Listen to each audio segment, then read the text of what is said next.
Meus irmãos, depois da chegada da família de José, seu pai, os seus irmãos, os seus sobrinhos, todos os seus descendentes, chegou o momento em que eles deveriam apresentar-se a Faraó para que ele então aprovasse a chegada dos familiares de José e o seu assentamento oficial na terra do Egito. E nós vemos Faraó agindo com benevolência para com a casa de José, não apenas para com ele, mas para com seus pais, para com seu pai e os seus irmãos, e permitiu que eles se estabelecessem ali na terra de Gósen, uma região com muitas planícies, para que eles pudessem então criar os seus rebanhos, criar os seus animais, porque eles eram pastores. José já havia orientado que quando o faraó perguntasse qual era a profissão deles, que eles respondessem que eles eram pastores, e então Faraó destinaria a terra de Gósen para que eles pudessem se fixar ali no Egito. E porque os pastores também eram abomináveis, como nós vimos para o povo egípcio. Ainda que no Egito, como nós vimos, Deus ele se preocupa e ele se compromete em deixar o seu povo eleito e separado da influência dos egípcios. Então, eles estão dentro do Egito, mas numa terra à parte, própria ali para Israel e os seus descendentes. Eles reservam então esse local para que eles se estabelecessem ali como o povo escolhido de Deus. E é exatamente no Egito que as primeiras promessas de Deus feitas a Abraão, que era tornar a sua descendência como a estrela do céu, como a areia da praia, começaria a se concretizar. Nós vimos já lampejos dessa verdade aqui no capítulo 47, porque ali, neste local, o povo, os descendentes de Israel, de Abraão, Isaque e Jacó, começaram a se multiplicar e se tornaram um povo grande, como nós veremos. O que é destacado também aqui, meus irmãos, nesse capítulo, é a sabedoria de José para administrar. Nós vemos acompanhando a história de José e como Deus dotou José de sabedoria, de inteligência, e como Deus abençoava a mão de José em tudo que ele se propunha a fazer. E nós vimos também aqui esse modelo de liderança adotado por José. José, em momento algum, ele se mostrou vingativo, tentando talvez retribuir a ofensa ou o mal que os seus irmãos lhe causaram. Pelo contrário, ele se coloca nessa posição de administrador. Na verdade, Faraó o coloca nessa posição de administrador de toda a terra do Egito, e ele, com a sua posição, age com benevolência para com a sua casa e sustenta ali a sua família, seu pai e os seus irmãos, com todos os seus descendentes.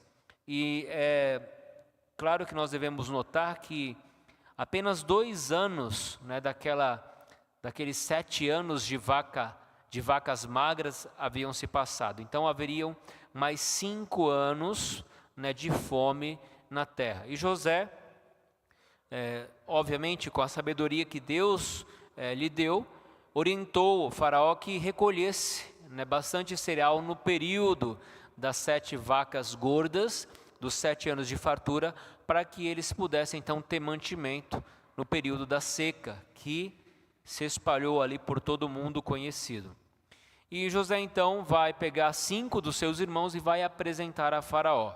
Então veio José e disse a Faraó: meu pai, os meus irmãos, com os seus rebanhos, o seu gado, com tudo que tem, chegaram de Canaã, fizeram essa viagem da terra de Canaã e estão na terra de Gósen. E ele pegou 5 representantes. O texto não fala quem foram esses irmãos que ele apresentou a Faraó, mas pegou 5 deles e levou até a presença de Faraó. E Faraó, como José já havia previsto, perguntou: qual que é a profissão de vocês? O que vocês fazem para sobreviver? Qual é o trabalho de vocês? Aí eles responderam: olha, nós, os seus servos, nós somos pastores de rebanho. Essa era o trabalho comum na terra de Canaã, o trabalho que Deus havia dado aí desde os primórdios para o povo de Israel, para o povo de Jacó. Jacó, ele foi pastor quando trabalhava para Labão, conquistou o seu próprio rebanho e esse gado, esses animais, ele trouxe E depois passou a mão e aos cuidados dos seus filhos, que por sua vez, né, começaram também a criar o rebanho, e essa era a profissão deles. E eles vão com tudo o que têm, deixam a terra de Canaã, né, apenas a terra mesmo, pegam as suas barracas, levantam o acampamento e vão para o Egito com todos os seus bens, com todas as suas posses. E aí eles disseram mais a Faraó: olha, nós viemos habitar nessa terra porque não há pasto para o rebanho dos teus servos. Nós precisamos lembrar que por 2 vezes, né, os irmãos de José recorreram a José no Egito para comprar mantimento, né, porque havia seca na terra e a fome na terra era muito severa, conforme nós lemos aqui no versículo 4. Pois a fome é severa na terra de Canaã, agora, pois, te rogamos que permitas que habitem os teus servos na terra de Gósen. Então, os irmãos fazem esse pedido diretamente a Faraó, né? Faraó os questiona e eles fazem esse pedido diretamente a Faraó. E a resposta de Faraó foi favorável, né? Faraó, ele responde favoravelmente aí ao pedido dos irmãos de José e atende ao desejo de seus corações. Então disse Faraó a José: teu pai e teus irmãos vieram a ti, a terra do Egito está perante ti. No melhor da terra faze habitar teu pai e teus irmãos e habitem na terra de Gósen. Se sabes haver entre eles homens capazes, põe-nos por chefes do gado que me pertencem. Bem, o único homem na terra do Egito que José deveria ainda prestar contas era o próprio Faraó. Depois de Faraó, José era o mais elevado e honrado na terra do Egito. Mas ele precisava, né, do alvará e da certeza favorável da parte de Faraó para fazer os seus irmãos, né, o seu pai, se fixar na terra do Egito e sustentá-los aí no período de fome. E Faraó respondeu favoravelmente, né, e não apenas mostrando a sua benevolência, mas fazendo com que eles habitassem no melhor da terra do Egito. Então faça, né, eles habitarem, teu pai, juntamente com os teus irmãos, no melhor da terra, né, na terra de Gósen. E além disso, né, ele confiou aí o cuidado dos seus próprios animais, né, do seu gado, do seu rebanho, às mãos dos irmãos de José, né, e coloca aí, dentre os seus irmãos, homens capazes por chefes, né, do gado que me pertence, que também é o ato de bondade, de benevolência da parte de Faraó. Meus irmãos, o fato de nós vivermos em paz é fruto da benevolência e da misericórdia de Deus, né? Quando as pessoas agem com bondade, né, favoravelmente a nós, isso já é fruto da mão de Deus agindo para conosco, nos abençoando através de outras pessoas. Então não é porque Faraó era bonzinho, não é porque Faraó era um homem que gostava do povo, né, dos familiares de José, mas é o próprio Deus que colocou essa disposição no coração dele para agir com bondade para com o seu povo, e ele se preocupa com isso, né, e ele atende aí o pedido e age favoravelmente para com a família de José. Perguntou o Faraó a Jacó: quantos são os dias, né, da tua vida? Antes disso, Jacó, como resposta, né, diante da benevolência de Faraó, ele abençoa Faraó. Jacó já era um homem idoso, né, aqui ele está com 130 anos, e ele então, na sua condição de senhor, de mais velho, ele abençoa Faraó. Por 2 vezes o texto vai dizer que Jacó, aqui neste capítulo, vai abençoar Faraó. Então trouxe José a Jacó, seu pai, apresentou, né, o seu pai a Faraó, e Jacó abençoou a Faraó, provavelmente rogando a bênção de Deus sobre a vida de Faraó. E Faraó perguntou, né, talvez pelo seu aspecto, já um ancião, perguntou: quantos são os dias dos anos da tua vida? A resposta de Jacó é interessante e remonta a toda a sua história, a sua trajetória, que não foi uma trajetória fácil. Ele diz assim, Jacó lhe respondeu: os dias dos anos das minhas peregrinações são 130 anos. E olha como ele identifica, né, essa jornada de 130 anos. Poucos e maus foram os dias dos anos da minha vida, e não chegaram aos dias dos anos da vida de meus pais, nos dias das suas peregrinações. A resposta de Jacó é interessante porque nos faz olhar, fazer uma retrospectiva, né, da sua trajetória. No início nós sabemos que Jacó, até os 40 anos de idade, ele agiu, né, de má fé. Ele enganou, né, o seu irmão por 2 vezes, enganou o seu pai, roubou, né, a bênção da primogenitura que era destinada ao seu irmão Esaú. Ele teve que andar errante na terra, fugiu da presença do seu irmão para a terra de Labão, onde ele casou-se, né, começou a construir a sua família. Ele foi enganado por Labão e teve que servir Labão durante 14 anos. Ficou lá um pouco mais de tempo e depois de 20 anos ele retorna para a sua terra natal, a terra de Canaã. Na terra de Canaã, ele volta com muito medo do encontro que teria com o seu irmão, né, sabendo que quando ele saiu, o seu irmão já havia jurado que ele mataria, né, quando passasse aí o período de choro pelo seu pai, que ele se levantaria contra a vida de Jacó, Esaú, e ele teme esse encontro. Antes desse encontro com Esaú, ele tem um encontro com o anjo do Senhor, com o próprio Deus, e luta, trava uma batalha com esse anjo muda, né, o nome de Jacó. Ele faz as pazes com Esaú, se estabelece na terra de Canaã. Depois nós temos a notícia da morte da ama, né, que provavelmente cuidou dele. Nós temos a notícia da morte do seu pai. Nós temos a descrição da morte da sua esposa, Raquel.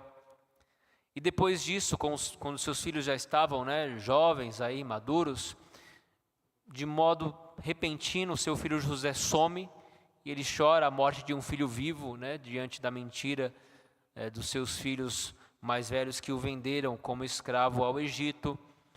E agora, depois, né, de avançada idade, já com 130 anos, ele tem a oportunidade de rever mais uma vez José. E o resumo que ele faz da sua vida é: poucos e maus foram os meus dias sobre a terra. O que nós aprendemos com esse resumo da vida de José? Meus irmãos, Cristo, quando ele veio ao mundo, quando ele andou com seus discípulos, ele pôde ver e presenciar a miséria, né, da humanidade, o sofrimento da humanidade, pessoas com problemas, né, de saúde, com problemas físicos, pessoas com necessidades especiais, problemas fisiológicos, problemas de deficiência de alimento, né? Por algumas vezes ele teve que multiplicar o pão para alimentar uma multidão. E ele olhava para essa mazela do mundo e ele identificava ovelhas que não têm pastor, né? Mostrando que de fato a vida neste mundo é difícil. A vida neste mundo é difícil, meus irmãos, nós precisamos entender isso. Ser crente não significa que você vai viver uma vida, né, como se fosse um mar de rosas. No mundo nós teremos aflições e Cristo ele deixou isso bem claro. Se você quer de fato seguir a Cristo, a primeira coisa que você tem que fazer é negar a si mesmo. Aquele, pois, que quiser vir após mim, negue a si mesmo, tome o quê? A sua cruz e siga-me. Então não espere, né, apenas deleites, bênçãos, né, a fartura neste mundo. Não estou dizendo que a vida é ruim, né? Desfrutar dessa vida é algo bom, mas essa teologia da prosperidade tem distorcido um pouco o que é o Evangelho, né? Essa teologia da prosperidade, de que o crente não pode sofrer, né, de que o crente não pode passar necessidade, de que o crente não pode ficar doente, de que o crente não pode passar dificuldades. Isso é uma mentira, né? No mundo nós passamos por aflições. Jacó resume a sua vida, 130 anos, dizendo: foram poucos e maus, difíceis. Né? Uma outra tradução possível foram poucos e difíceis, né? Os meus dias, os anos da minha vida sobre esta terra, os anos das minhas peregrinações. E ele faz uma comparação, né, com os anos da vida de seus pais, provavelmente se referindo aí a Abraão e Isaque. Abraão, sabemos que viveu 175 anos, conforme Gênesis 25, 7, e Isaque viveu 180 anos, conforme Gênesis 35, versículo 28. E ele resume, né, faz um resumo: olha, poucos e maus foram os anos, os dias, os anos da minha vida. Então, nós vamos entender que no mundo nós passamos por momentos difíceis, né, e devemos estar preparados para enfrentá-los confiante, né, de que a verdadeira glória, né, a verdadeira prosperidade nós não encontraremos neste mundo, no aqui e agora, mas a esperança do crente está no porvir. É por isso que Paulo orienta na sua carta aos Colossenses a pensarmos nas coisas lá do alto e não nas que são aqui da terra, onde Cristo está assentado. Porque nós vamos passar por dificuldades, por tribulações, por enfermidades, por dores, por sofrimento, por perda de entes queridos, né, e devemos ser firmes, né, porque é através desses sofrimentos que Deus trabalha, né, o nosso ser, nos fortalece, nos abençoa, né, através desses sofrimentos Ele molda o nosso caráter e a nossa fé. E Jacó faz esse resumo, né, da sua vida diante da pergunta de Faraó. E depois, mais uma vez, Jacó abençoa a Faraó e então ele sai da sua presença, né? Por duas vezes nós vemos menção que Jacó abençoa aí a Faraó. José então, depois de ter apresentado parte dos seus irmãos e também o seu pai a Faraó, e agora, né, com a aprovação para o assentamento das suas famílias na terra do Egito, ele vai estabelecer o seu pai e os seus irmãos. Aí no versículo 11, então José estabeleceu a seu pai e a seus irmãos e lhes deu possessão na terra do Egito, no melhor da terra, na terra de Ramsés, como o faraó ordenara. E José sustentou de pão a seu pai e a seus irmãos e toda a casa de seu pai, segundo o número de seus filhos. Meus irmãos, aqui nós vemos uma atitude, né, de José que nos remonta a um tipo de liderança. Hoje, se nós olharmos para as autarquias, né, do nosso país, para os magistrados civis, né, sobretudo aqueles que gozam, né, da Suprema Corte, nós vemos alguns abusos de autoridade, não é verdade? Nós vemos algumas aprovações de leis, algumas demandas que são tomadas, que não visam o bem do povo de maneira mais específica, senão o bem de si mesmos, né? Eu não sei até quando isso é certo ou não, de que uma tentativa de roubo, uma tentativa de invasão, ainda que com armas de fogo, não constitui-se crime. Então, se um bandido porventura entrar aqui na igreja ou tentar entrar, arrombar a porta e armado e porventura, né, você der um jeito de espantar ele e sair, ele não vai responder por crime. Não é mais crime isso. Não constitui-se execução enquanto ele não, de fato, não tomar alguma coisa que é sua.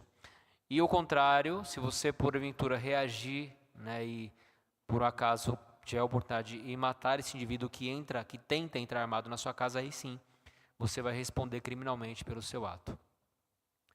Isso foi aprovado recentemente, né, e nós vemos a lei sendo invertida, né, os critérios, a ordem, as coisas acontecendo de maneira estranha, né, aquilo que que é correto, o que é certo. Algumas inversões de valores, e nós temos visto, né, isso acontecendo no nosso país. Porque, em geral, os governantes desse mundo, eles governam em causa própria.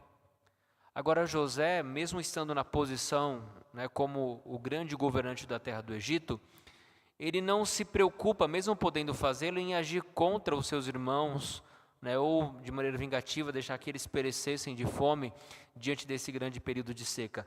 Mas ele se coloca numa posição de líder justamente para servir os seus irmãos, que é o que Cristo propõe, né, como o ideal de liderança.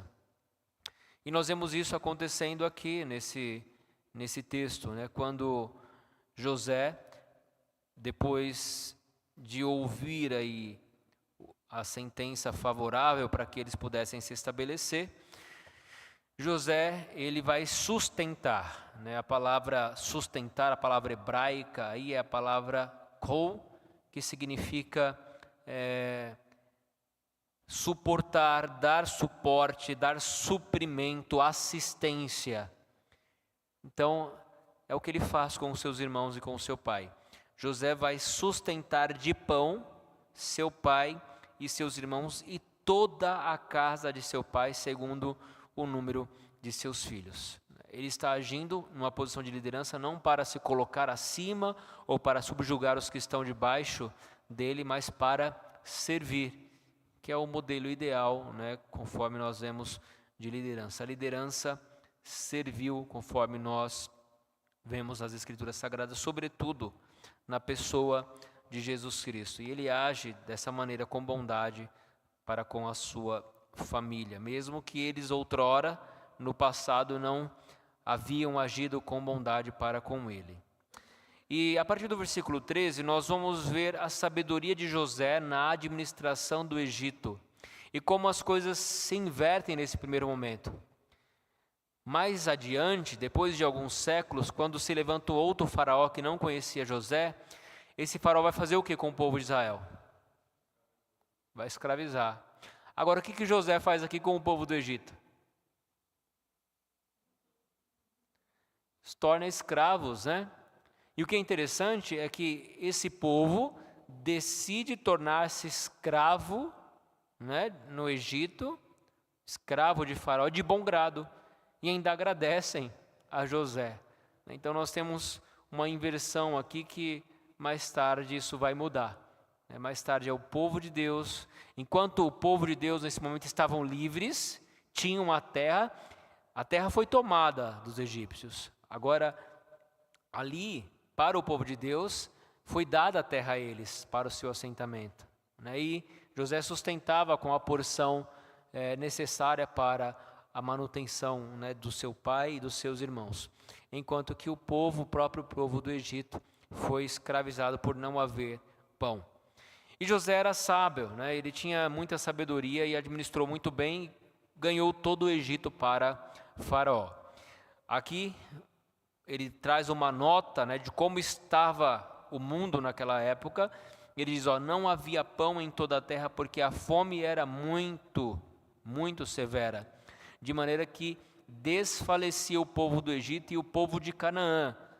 Não ficou apenas, essa seca não atingiu apenas o Egito, mas todo mundo conhecido, a terra do Egito e a terra de Canaã, pelo cereal que compravam, e o recolheu à casa de Faraó. Então, primeiro ele vendeu e o povo gastou todas as suas economias, vendeu tudo que tinham e gastaram comprando mantimento. E depois que acabou o pão, acabou o dinheiro, eles não tinham mais com o que comprar. E eles recorreram mais uma vez a José do Egito, e José então vende o mantimento para eles em troca do rebanho deles, em troca dos seus animais, e assim ele conquista, além do dinheiro que já havia pegado do povo, vendido o mantimento, agora ele toma o rebanho, o gado do povo. Tendo-se acabado, pois, o dinheiro na terra do Egito e na terra de Canaã, foram todos os egípcios a José e disseram, dá-nos pão, porque haveremos de morrer em tua presença, porquanto o dinheiro nos falta. Respondeu José, se vos falta o dinheiro, trazei o vosso gado. Em troca do vosso gado eu vos suprirei. Então trouxeram o seu gado a José, e José lhes deu pão em troca de cavalos, de rebanhos, e aqui, né, gados miúdo, de gado, de jumento, e o sustentou de pão aquele ano em troca do seu gado. Vejam que os anos vão se passando, né, e ele vai cada vez mais conquistando riquezas para Faraó. É necessário notarmos, meus irmãos, que às vezes parece que José é até um tanto quanto carrasco, né, aqui. Mas aquele rebanho, aquele dinheiro não era de José. Aquele rebanho e aquele dinheiro eram de quem? Pertencia a Faraó. José era apenas, nesse momento, um administrador de Faraó. Faraó havia delegado essa administração a José. Então o povo já tinha perdido o dinheiro e já tinha perdido o gado, só que ainda haveria mais alguns anos de seca, de fome na terra. E eles não tinham mais dinheiro e eles não tinham mais os seus animais para barganhar por comida. Fim daquele ano, foram a José no próximo e lhe disseram: não ocultaremos ao meu senhor que se acabou totalmente o dinheiro, e meu senhor já possui os animais. Nada mais nos resta diante de meu senhor, senão o nosso corpo e a nossa terra. Então, a própria vida, né, como indivíduo, e a terra que eles habitavam, que eles moravam e de onde tiravam, ou tentavam, né, tirar o sustento. Por que haveremos de perecer diante dos teus olhos, tanto nós como a nossa terra? Compra-nos a nós e a nossa terra a troco de pão, e nós e a nossa terra seremos escravos de Faraó. Dá-nos semente para que vivamos e não morramos e a terra não fique deserta. Algo que é interessante notar, meus irmãos, é que a ideia, né, de tornar-se escravo do Egito partiu de quem? Partiu do próprio povo, né? Não foi José que propôs, né, que eles fossem vendidos, ele e a terra deles, como escravos para Faraó. Mas a ideia veio justamente deles. E, de fato, né, se você tem uma terra, essa terra não produz, você não tem de onde tirar o sustento, né, e você precisa comer, o que você vai fazer? Para que serve a terra se a terra não produz, se você não tem, né, de onde tirar o seu sustento? Então olhando para a situação do povo, uma situação muito complicada, né? Uma situação muito, muito difícil diante da grande seca que acometeu toda a terra. Mas era o que eles restavam, ou eles faziam isso, ou eles iam todos, né, perecer de fome. E diante dessa proposta, né, José aceitou, e assim comprou José toda a terra do Egito para Faraó, porque os egípcios venderam cada um seu campo. Porquanto a fome era extrema sobre eles, e a terra passou a ser de Faraó. Toda a terra pertencia agora a Faraó. Quanto ao povo, ele o escravizou de uma outra extremidade da terra do Egito. Quando nós falamos da palavra escravizar aqui, não significa que eles eram açoitados, que eles eram oprimidos, né? Eles apenas trabalhavam a terra que pertencia a Faraó e davam, né, parte do fruto dessa terra para Faraó. Mas eles pertenciam agora a Faraó. E aí o povo então foi escravizado, a sua terra foi tomada e pertencia, né, toda a terra ao Egito. Somente a terra dos sacerdotes, que eram os sacerdotes dos deuses do Egito, eles tinham porção diária, né, para a sua manutenção. E como eles tinham então sustento, eles não venderam a terra deles, né, porque eles já tinham pão diário para se alimentar, porque Faraó já havia dado a eles essa porção diária e por isso eles não venderam a sua terra. Então, os sacerdotes foram os únicos, né, que não perderam a terra naquele período da grande seca que acometeu o Egito e toda a terra de Canaã. Então disse José ao povo: eis que hoje vos comprei a vós outros e a vossa terra para Faraó. Aí tendes semente, semeie a terra. Então ele proveu de alimento para o povo e também deu sementes, né, para que eles pudessem trabalhar a terra. Meus irmãos, conseguem ter a dimensão do quanto de cereal que José juntou nos celeiros do Egito? Era muita coisa, né? Para sustentar todo o Egito durante 7 anos, 7 anos era muito cereal, era muita coisa que ele pôde juntar aí. E de fato, alguns versículos antes, alguns capítulos antes, falam que a quantidade era tanta que eles não conseguiam enumerar, não conseguiam contar. Tamanha era a quantidade de cereais que eles juntaram no período de fartura. E ele então pôde não apenas prover cereal para a manutenção, mas também sementes para que eles pudessem semear a terra. E José sabe o que era, ele estabeleceu aí um tipo de imposto, porque agora a terra não era mais deles, pertencia a Faraó. Porém, Faraó não tinha, condições de lavrar a terra, ele precisava das pessoas, que também, por sua vez, pertenciam a eles.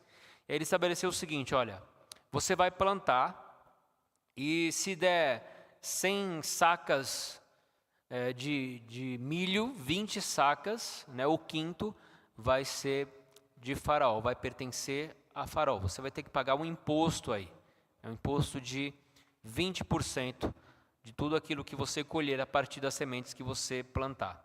Então, das colheitas, dareis o quinto a Faraó, e as 4 partes serão vossas para a semente do campo e para vosso mantimento, e dos que estão em vossas casas, para que comam as vossas crianças. Responderam eles: a vida nos tem dado.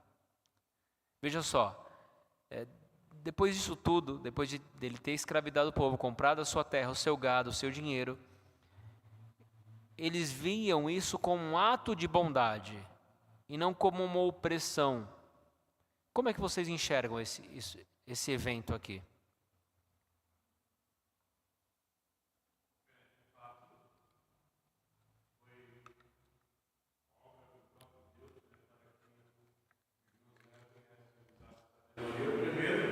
Para guardar o mantimento, e depois suprir a necessidade da população dos egípcios, que não tinha como sobreviver, achou só no modo de negociar com José meio de sobrevivência.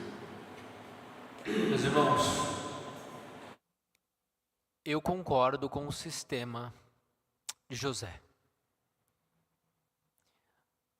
Quando você dá as coisas às pessoas, em geral, elas são ingratas, porque elas acreditam que você tem obrigação de dar. Agora, quando você provê recursos para que essa pessoa trabalhe e conquiste com o fruto do seu suor, além de você dar dignidade a essa pessoa vai ser grata a você.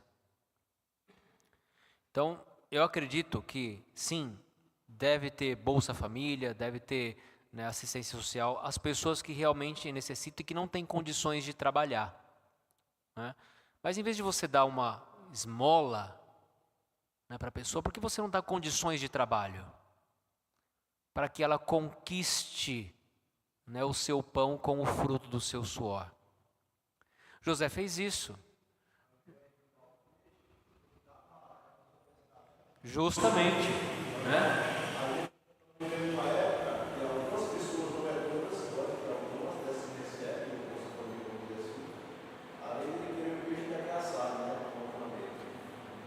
Há regiões do país hoje que existem mais pessoas vivendo o benefício do governo do que pessoas com carteira assinada, que estão trabalhando.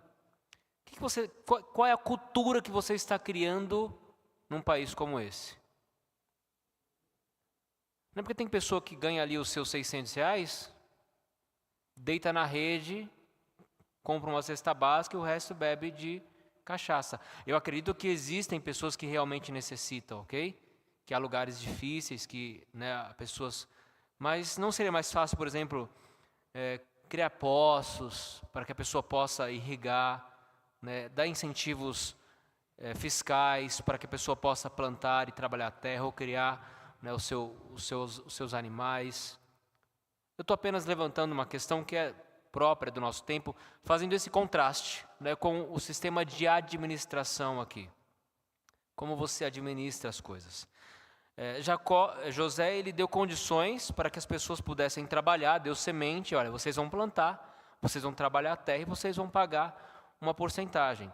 Olhando para o contexto da época, esse quinto, né, que é uma taxa aí de 20%, para o período da época era um privilégio, porque no Oriente Próximo, o padrão, né, os padrões do Antigo Oriente Próximo, a taxa média, né, de imposto era de 33%, um terço, né, do montante, né, que fosse recolhido ou colhido.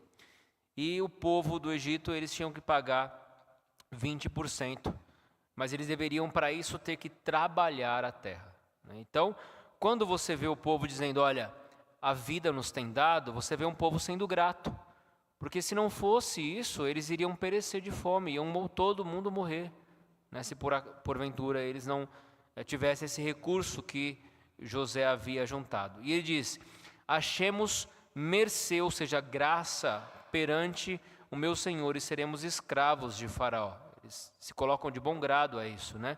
E José estabeleceu por lei até o dia de hoje que na terra do Egito tirasse Faraó o quinto e só a terra dos sacerdotes não ficou sendo de Faraó. Então ele estabelece esse padrão, esse princípio, e isso perpetua aí por muito tempo na terra do Egito. Assim, habitou Israel na terra do Egito, na terra de Gósen, e nela tomaram possessão e foram fecundos, e muitos se multiplicaram. Eles subiram para o Egito em número de 70, não é isso? Número de 70. Eles subiram para o Egito em um número de 70. E aqui começa a se concretizar ou começa a se tornar visível uma das promessas que Deus fez lá a Abraão, né, de que a sua descendência seria numerosa, porque o povo começa a se multiplicar ali no Egito, começaram a tornarem-se aí em muitos, e muitos se multiplicaram e foram fecundos. Jacó viveu na terra do Egito 17 anos, ele chegou com 130 anos, né, e morreu com 147.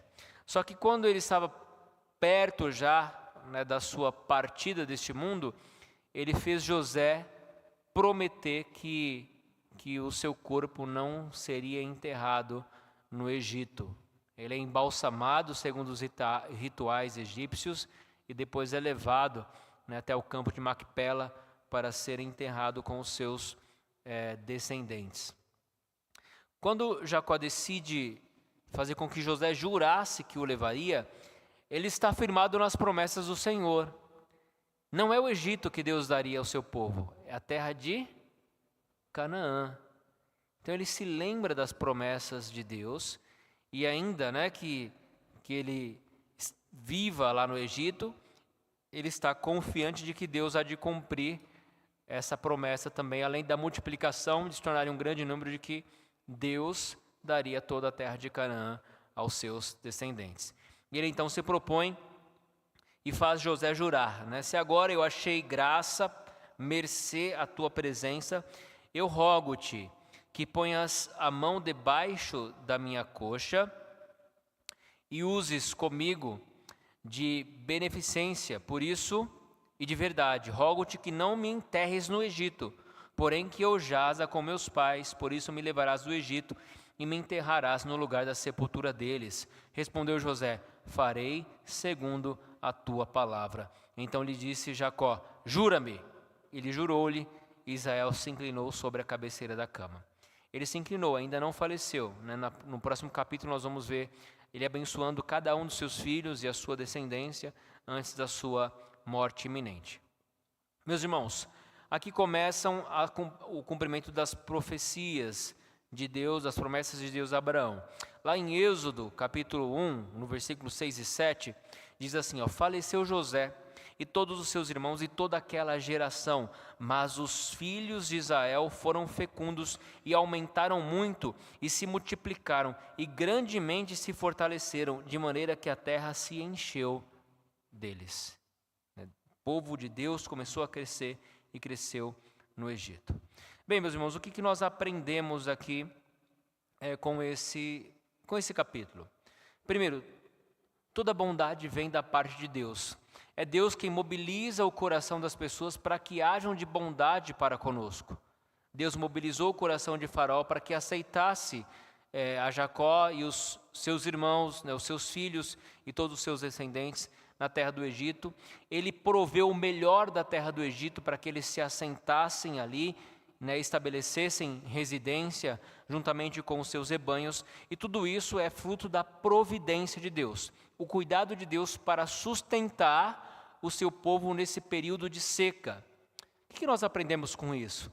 Meus irmãos, Deus cuida de nós, Ele cuida das nossas necessidades, Deus provê recursos para o nosso sustento, para as nossas necessidades, tanto que no Sermão do Monte, uma das coisas que Jesus ordena é que nós não devemos andar ansiosos em coisa alguma, com o que havemos de comer, de vestir ou de beber, porque os gentios é que se preocupam com todas essas coisas.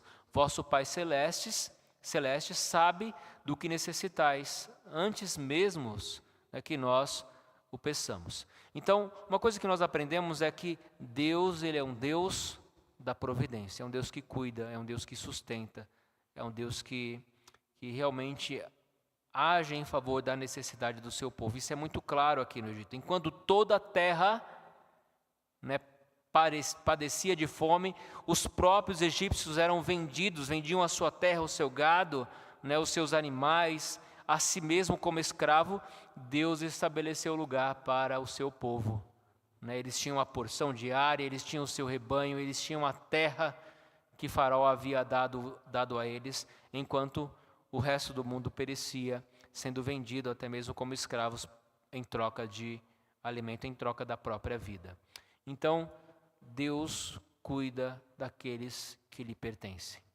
É uma coisa que nós aprendemos e que fica claro. Outra coisa que nós vemos, meus irmãos, é a capacidade de José em liderar para servir. Ele não age com vingança contra os seus irmãos. Pelo contrário, o texto diz que ele sustentou o seu pai e os seus irmãos com pão. Durante todo esse período da seca, José, como governador, ele não se coloca acima do povo para oprimir, nem o povo, nem os seus irmãos, mas ele se coloca ali para servir. E quando nós pensamos em liderança, sobretudo liderança eclesiástica, esse é o sentido. Deus estabelece líderes para servir o seu rebanho, para servir a sua igreja. E é esse modelo que nós devemos ter como modelo a seguir. O próprio Cristo ensina isso. Quando ele estava com os seus discípulos, os discípulos haviam discutido no caminho sobre quem era o maior. Quem deles era o maior? E ele assentou-se ali com os seus discípulos, Jesus, com toda a sua didática, com a sua pedagogia, chamou os 12 e disse: olha, se alguém quer ser o primeiro, o que você deve fazer? Seja o último, seja servo de todos. Aí ele traz uma criança, coloca no meio deles, toma essa criança nos braços e diz: qualquer que receber uma criança tal como esta, em meu nome, a mim me recebe. Qualquer que a mim me receber, não recebe a mim mesmo, mas ao que me enviou. Então, no reino de Deus não cabe orgulho, jactância. Você não é líder para achar que é superior, que é maior, que é melhor que os outros. Se você exerce algum cargo de liderança, exerça para servir o seu próximo. Esse é o modelo bíblico de liderança. E depois, os discípulos eles tinham essa questão de querer saber quem era o maior. Tiago, João, filhos de Zebedeu, chegaram e pediram uma coisa para Jesus. A sua mãe endossa esse pedido. Permite-nos que na tua glória nos assentemos um à tua direita e o outro à tua esquerda. A resposta de Jesus: não sabeis o que pedis. Podeis vós beber o cálice que eu bebo ou receber o batismo com que sou batizado? Disseram-lhe: podemos. Tornou-lhe Jesus: bebereis o cálice que eu bebo e recebereis o batismo com que eu sou batizado. Quanto, porém, ao assentar-se à minha direita ou à minha esquerda, não me compete concedê-lo, porque é para aqueles a quem está preparado. Ouvindo isto, indignaram-se os 10 contra Tiago e João. Mas Jesus, chamando-os para junto de si, disse-lhes: Sabeis que os que são considerados governadores dos povos têm-nos sob o seu domínio, e sobre eles os seus maiorais exercem autoridade. Mas vós não é assim, pelo contrário, quem quiser tornar-se grande entre vós, será esse o que vos sirva. E quem quiser ser o primeiro entre vós, será servo de todos. Pois o próprio Filho do Homem não veio para ser servido, mas para servir e dar a sua vida em resgate de muitos. Perceba como Cristo inverte, né, a questão de liderança, de autoridade. Aquele que quiser ser o maior, seja o que vos sirva. Ele não coloca isso como um princípio, mas ele mesmo se estabelece como modelo. Ele diz, olha, eu, o próprio Deus, Criador de todas as coisas do universo, afirma, não veio para ser servido, mas para servir. Para servir. Então, que Deus nos dê essa disposição de servir.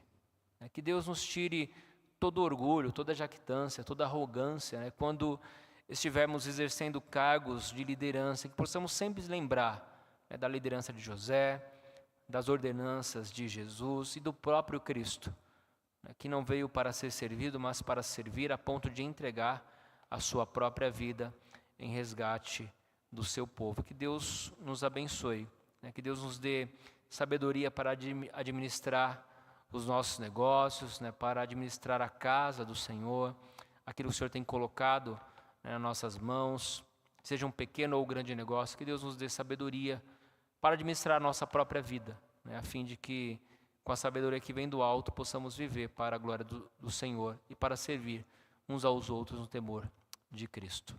Amém? Vamos orar? Nanias, nos dirige, meu irmão.